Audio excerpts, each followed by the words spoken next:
نا اللہ ہی کے ہیں تو اس کو پکارو ان ناموں کے حوالے سے۔ مثلا یہ کہ ذکر کی ایک شکل یہ بھی ہو سکتی ہے اللہ اللہ اللہ، ایک ذکر کی شکل ہو سکتی ہے سبحان اللہ الحمدللہ سبحان اللہ الحمدللہ لا الہ الا اللہ، یہ سب ذکر کی شکلیں ہیں، لیکن ان میں پکارنا نہیں ہے۔ میں یہ ایک لفظ استعمال کیا کرتا ہوں کہ یہ ایک غیابی ذکر ہے، غیب میں ہو کر جیسے کہ ہم ذکر کر رہے ہیں اللہ اللہ اللہ یا سبحان اللہ سبحان اللہ سبحان اللہ، یہ خطابی ذکر نہیں ہے، غیابی ذکر۔ ایک ہے وہ خطابی ذکر جس میں کہ پھر اللہ سے ہم کلام ہونے کی کیفیت ہوتی ہے، یہ ہے بلند تر شکل ذکر کی، اور وہ یہ ہے کہ جب آپ اللہ سے مخاطب ہوتے ہیں یا اللہ یا عزیزو یا قدیرو۔ اب یہ انداز جو ہے جو میں نے حوالہ دیا تھا کہ سائیں عبدالرزاق صاحب کو میں نے یہ نقشبندی سلسلے کے ایک بزرگ تھے اس انداز میں ذکر کرتے ہوئے دیکھا اور ایک عجیب کیفیت محسوس کی۔ تو فدعوہ بہا، اس کو پکارو اللہ کے ان ناموں کے ذریعے سے۔ تو میرے نزدیک یہ چار احکام ہو گئے ظاہری: قیام اللیل، ترتیل قرآن، ذکر اسم رب یعنی اللہ کو پکارنا اس کے اسماء کے حوالے سے، اور چوتھے حجر جمیل۔ چار ہی احکام ہیں کہ جو داخلی ہیں، داخلی کیفیات سے متعلق ہیں۔ تبتل الی اللہ، اندر بالکل یکسو ہو جائے آدمی کہ کسی اور سے کوئی امید، کوئی توقع، کوئی لالچ، کوئی متعلق نہ رہ جائے، بلکہ خوف بھی نہ رہ جائے، بلکہ لا حول ولا قوت الا باللہ پر اس درجے یقین ہو جائے کہ انسان گویا کہ کلیتاً اپنے رب کے ساتھ جڑ چکا ہے، اس کے دامن سے پیوستہ ہو گیا۔ یہ تبتل الی اللہ۔ دوسرا ہے توکل علی اللہ، کسی اور کا کوئی سہارا، کسی اور سے کسی اور ذریعے پر کوئی دار و مدار، کوئی تکیہ، یہ کیفیت توکل جسے ہم کہتے ہیں، وہ بھی اللہ کے سوا کسی کے پاس کسی کے ساتھ نہ رہ جائے۔ تبتل الی اللہ، توکل علی اللہ۔ اور نمبر 3 ہے واصبر علی ما یقولون، جو بھی لوگ کہیں، لوگ استہزاء کریں، تمسخر کریں، مذاق اڑائیں، بلکہ اس میں یہاں تک بھی ہو جانا چاہیے کہ انسان نہ اس سے متاثر ہو نہ مدح و ثنا سے متاثر ہو۔ تعریف ہو رہے ہو تو ایسا نہ ہو جائے تعریف کی جا رہی ہو کہ پھولے نہیں سما رہا انسان اپنی اس تعریف کی وجہ سے، بلکہ یہ کہ اس میں بالکل ہر اعتبار سے، اس لیے کہ صبر کے معنی جو ہے وہ جیسا کہ یہ ہمارے منتخب نصاب میں جب بحث آیا کرتی ہے صبر کی، تو میں تفصیل سے عرض کرتا ہوں کہ صبر کے مختلف پہلو ہیں۔ صبر جو ہے علی الطاعہ بھی ہے، اللہ کی اطاعت پر جمے رہنا۔ اس آیہ مبارکہ میں چونکہ ایک حکم کی تخفیف وارد ہوئی ہے، وہ حکم کے جو سورہ مزمل کے ابتدائی حصے میں آیا ہے، یعنی قیام اللیل، اور اس کی ایک مقدار معین کم سے کم اور اس میں جو بھی اضافہ ہو سکتا ہے، اس میں اللہ تعالیٰ کی طرف سے تخفیف آئی ہے۔ اس لیے مناسب ہے کہ پہلے رکوع کے مضامین کا ہم ذرا ایک جائزہ اپنے ذہن میں تازہ کر لیں۔ پہلی بات تو یہ کہ میں نے آج یہ عرض کیا کہ اکثر حضرات کے نزدیک اس کی آیات 19 ہیں پہلے رکوع کی، تو یہ ذہن میں رکھیے کہ اصل میں آیات کی گنتی کے ضمن میں بھی بالکل اتفاق نہیں ہے، تھوڑا تھوڑا فرق ہے۔ جیسے کہ سورہ فاتحہ کے بارے میں بھی ہے کہ بعض قراء کے نزدیک صراط الذین انعمت علیہم غیر المغضوب علیہم ولا الضالین، یہ ایک ہی آیت ہے، لیکن قراء کوفہ کے نزدیک یہ آیتیں علیحدہ علیحدہ ہیں۔ صراط الذین انعمت علیہم علیحدہ آیت ہے اور غیر المغضوب علیہم ولا الضالین علیحدہ آیت ہے۔ اور سورہ فاتحہ کے درس میں یہ بیان کر چکا ہوں بارہا، کیونکہ اس کا موقع آیا ہے کہ یہی اختلاف ہے کہ امام شافعی رحمۃ اللہ علیہ آیت بسم اللہ کو شامل کرتے ہیں سورہ فاتحہ میں، تو ایک آیت وہ اور آخری 2 آیتیں جو ہیں جو قراء کوفہ کے نزدیک ایک ہیں، وہ ان کو جو 2 ہیں ان کو ایک شمار کر کے تو سورہ فاتحہ میں آیت بسم اللہ کو شامل کر کے تعداد 7 ہی رہتی ہے۔ امام ابو حنیفہ کے نزدیک آیت بسم اللہ ایک علیحدہ مستقل آیت ہے، بطور ایک علامت کے لکھی ہوئی ہے۔ قرآن حکیم کی 114 سورتوں میں سے 113 کے آغاز میں آیت بسم اللہ ہے، سوائے ایک سورہ توبہ کے، لیکن امام ابو حنیفہ کے نزدیک وہ کسی بھی سورت کا جز نہیں ہے، سورہ فاتحہ کا بھی جز نہیں ہے۔ یہی وجہ ہے کہ حنفی حضرات جب تلاوت شروع کرتے ہیں نماز میں تو وہ بسم اللہ کو جہرن نہیں پڑھتے، بلکہ یہ کہ الحمدللہ رب العالمین الرحمن الرحیم، یہیں سے بات شروع ہوتی ہے۔ لیکن یہ کہ اہل حدیث حضرات اور شوافع جو ہے وہ آیت بسم اللہ کو بھی جہرن پڑھتے ہیں، بسم اللہ الرحمن الرحیم الحمدللہ رب العالمین الرحمن الرحیم۔ معلوم یہ ہوا کہ یہ بڑا مائنر سا اختلاف ہے، لیکن یہ کہ اتحاد ہو جاتا ہے اوپر جا کر کہ دونوں کے نزدیک سورہ فاتحہ کی آیات 7 ہیں. آیت بسم اللہ کو شامل کیا تو وہ آخری 2 آیتوں کو ایک شمار کیا، اور آیت بسم اللہ کو شامل نہیں کیا تو ان 2 آیتوں کو علیحدہ علیحدہ شمار کر لیا. اب اس سے اندازہ کیجئے کہ اسی میں ایک اختلاف یہ بھی ہے کہ آیا 113 مرتبہ جو یہ آیت بسم اللہ قرآن مجید میں لکھی ہوئی ہے ہر سورت سے پہلے، قرآن مجید کی کل آیات کے شمار میں ان سب کو بھی گنا جائے گا کہ نہیں گنا جائے گا؟ اس اختلاف کی بنا پر 113 کا اختلاف تو یوں سمجھیے کہ صرف اسی ایک بات سے ہو جائے گا، جو ہر مرتبہ آیت بسم اللہ کو شمار کریں گے ان کی جو تعداد ہے وہ 113 بڑھ جائے گی، جو نہیں کرتے ہیں وہ 113 گھٹ جائے. جیسا کہ میں نے عرض کیا امام ابو حنیفہ کے نزدیک یہ نہ سورہ فاتحہ کی آیت ہے نہ کسی اور سورت کے اندر شامل ہے، یہ ایک علیحدہ آیت ہے اور علامتاً لکھی ہوئی ہے. باقی اصل میں تو یہ جز جو ہے وہ سورۃ النمل کا ہے. حضرت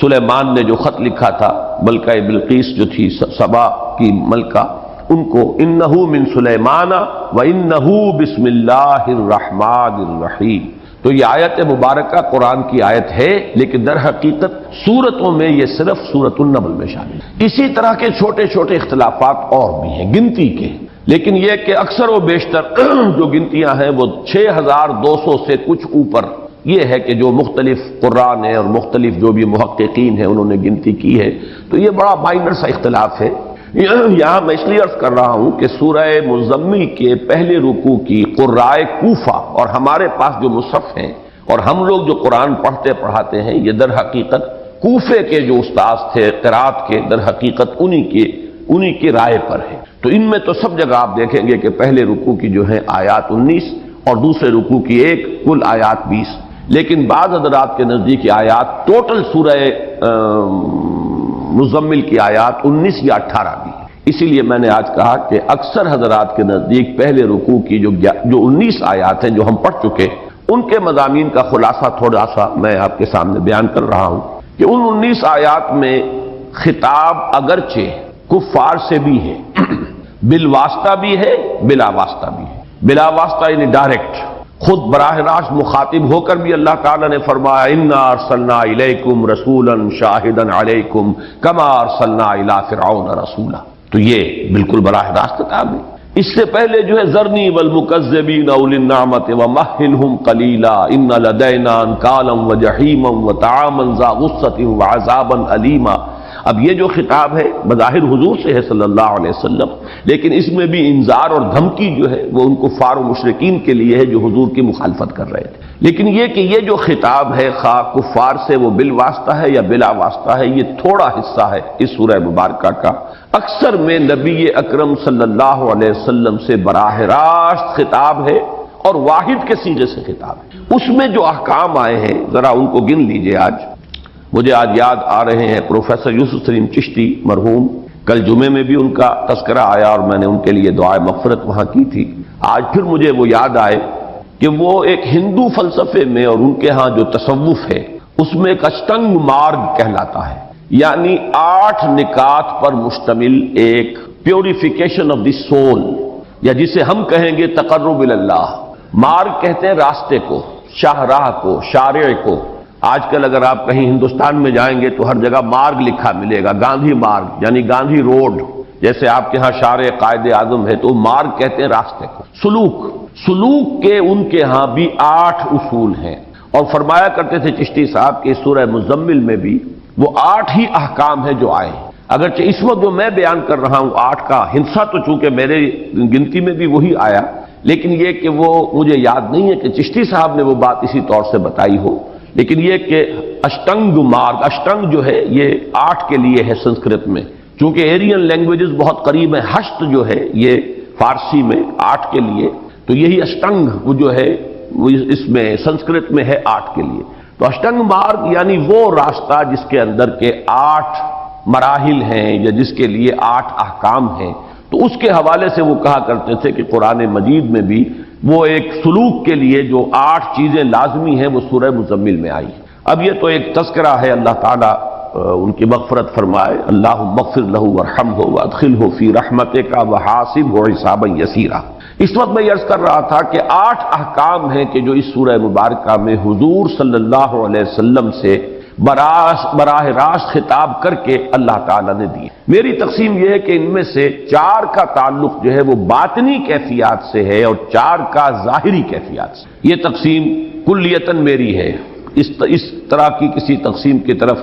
چشتی صاحب نے کوئی حوالہ نہیں دیا تھا، لیکن میں نے غور کیا تو مجھے معلوم ہوا کہ بڑا توازن ہے اس میں، کہ ایک وہ احکام ہے کہ جن پر عمل نظر آ جائے گا اگر کوئی کر رہا ہے، وہ خارجی ایک شے ہے، اور ایک وہ کیفیات باطنی ہیں کہ جن کو ایک انسان خود ہی اپنے اگر گریبان میں جھانکے اور اپنے باطن کے اندر وہ غوطہ لگائے تو اسے محسوس ہوگا کہ وہ کیفیت ہے یا نہیں۔ جو ظاہری احکام ہیں ان میں سب سے پہلے ہے قیام اللیل، اور اس قیام اللیل کے لیے جو مقدار آئی کہ تھوڑے سے حصے کے سوا اکثر و بیشتر حصہ، مزید وضاحت یہ آئی کہ نصف کو تو سمجھو کہ یہ گویا کہ ایک یعنی جنرل جو اصول ہے، عام اصول تو رہے گا نصفہ، لیکن یہ کہ اس میں کبھی کچھ زیادہ کبھی کچھ کم، نصفہ او انقص منہ قلیلا او زد علیہ ورتل القرآن ترتیلا، نصف شب کا جو ہے وہ اہتمام کرو، کبھی اس میں سے کچھ کم کر لو، کبھی اس میں کچھ زیادہ بھی ہو جائے، اور اسی سے پھر جو آج ہم پڑھنے لگے ہیں آیہ مبارکہ، اس کے اندر جو الفاظ آئے ہیں کہ 2/3 یا نصف یا 1/3، یہ گویا کہ اس کی تعبیر۔ تو پہلا حکم ہے قیام اللیل، رات کو کھڑے رہنا۔ دوسرا حکم ہے ترتیل قرآن، یہ کھڑے ہونا جو ہے یہ صرف ایسے ہی کھڑے ہونا نہیں ہے، یا نماز کے اندر کھڑے ہو کر زیادہ تسبیحات کے اوپر دھیان دینا نہیں ہے، بلکہ اصل زور جو ہے وہ ہے رتل القرآن ترتیلا، قرآن مجید کو تھوڑا تھوڑا کر کے ٹھہر ٹھہر کر بار بار تکرار اور اعادے کے ساتھ اس کی تلاوت کرو۔ چوتھی چیز ہے حجر جمیل، اپنے معاشرے سے ذرا ایک طرح کا انقطاع جو ہے وہ اختیار کرو، لیکن خوبصورتی کے ساتھ۔ ایک ہے باطنی کیفیت، اس کا ذکر میں بعد میں کروں گا، لیکن یہ کہ حجر جمیل جو ہے چونکہ یہ ظاہری ایک شے ہے، خوبصورتی کا اس میں ذکر ہے کہ علیحدگی تو اختیار کرو، لیکن یہ کہ وہ جیسا کہ اس سے پہلے میں نے عرض کیا کہ وہ لٹ مار کر علیحدہ ہونا نہیں ہے، بلکہ خوش اسلوبی کے ساتھ مہذب انداز میں، جس کو کہ سورۃ الفرقان میں کہا گیا ہے قالوا سلاما واذا خاطبهم الجاهلون قالوا سلاما، اور بلکہ اس کو تیسرے نمبر پر آنا چاہیے تھا حجر جمیل سے بھی پہلے، وہ ہے ذکر اسم رب، واذکر اسم ربک، اس کے بارے میں جو مختلف اقوال ہیں وہ میں بیان کر چکا ہوں۔ اس وقت جو رائے میرے نزدیک راجح ہے صرف وہ بیان کر رہا ہوں کہ اسم رب سے مراد یہاں اور ذکر اسم رب سے مراد ہے اللہ سے دعا کرنا اس کے اسماء حسنہ کے حوالے سے۔ اس کی گویا کہ تفسیر ہے سورہ اعراف کی آیت نمبر 180، وَلِلَّهِ الْأَسْمَاءُ الْحُسْنَى فَادْعُوهُ بِهَا، اللہ ہی کے لیے ہیں یہ اسماء حسنہ، اللہ ہی کے ہیں تو اس کو پکارو ان ناموں کے حوالے سے۔ مثلا یہ کہ ذکر کی ایک شکل یہ بھی ہو سکتی ہے اللہ اللہ اللہ، ایک ذکر کی شکل ہو سکتی ہے سبحان اللہ الحمدللہ سبحان اللہ الحمدللہ لا الہ الا اللہ، یہ سب ذکر کی شکلیں ہیں، لیکن ان میں پکارنا نہیں ہے۔ میں یہ ایک لفظ استعمال کیا کرتا ہوں کہ یہ ایک غیابی ذکر ہے، غیب میں ہو کر جیسے کہ ہم ذکر کر رہے ہیں اللہ اللہ اللہ یا سبحان اللہ سبحان اللہ سبحان اللہ، یہ خطابی ذکر نہیں ہے، غیابی ذکر۔ ایک ہے وہ خطابی ذکر جس میں کہ پھر اللہ سے ہم کلام ہونے کی کیفیت ہوتی ہے، یہ ہے بلند تر شکل ذکر کی، اور وہ یہ ہے کہ جب آپ اللہ سے مخاطب ہوتے ہیں یا اللہ یا عزیزو یا قدیرو۔ اب یہ انداز جو ہے جو میں نے حوالہ دیا تھا کہ سائیں عبدالرزاق صاحب کو میں نے، یہ نقشبندی سلسلے کے ایک بزرگ تھے، اس انداز میں ذکر کرتے ہوئے دیکھا اور ایک عجیب کیفیت محسوس کی۔ تو فدعوہ بہا، اس کو پکارو اللہ کے ان ناموں کے ذریعے سے۔ تو میرے نزدیک یہ 4 احکام ہو گئے ظاہری، قیام اللیل، ترتیل قرآن، ذکر اسم رب یعنی اللہ کو پکارنا اس کے اسماء کے حوالے سے، اور چوتھے حجر جمیل۔ 4 ہی احکام ہیں کہ جو داخلی ہیں، داخلی کیفیات سے متعلق ہیں۔ تبتل اللہ، اندر بالکل یکسو ہو جائے آدمی کہ کسی اور سے کوئی امید، کوئی توقع، کوئی لالچ، کوئی متعلق نہ رہ جائے، بلکہ خوف بھی نہ رہ جائے۔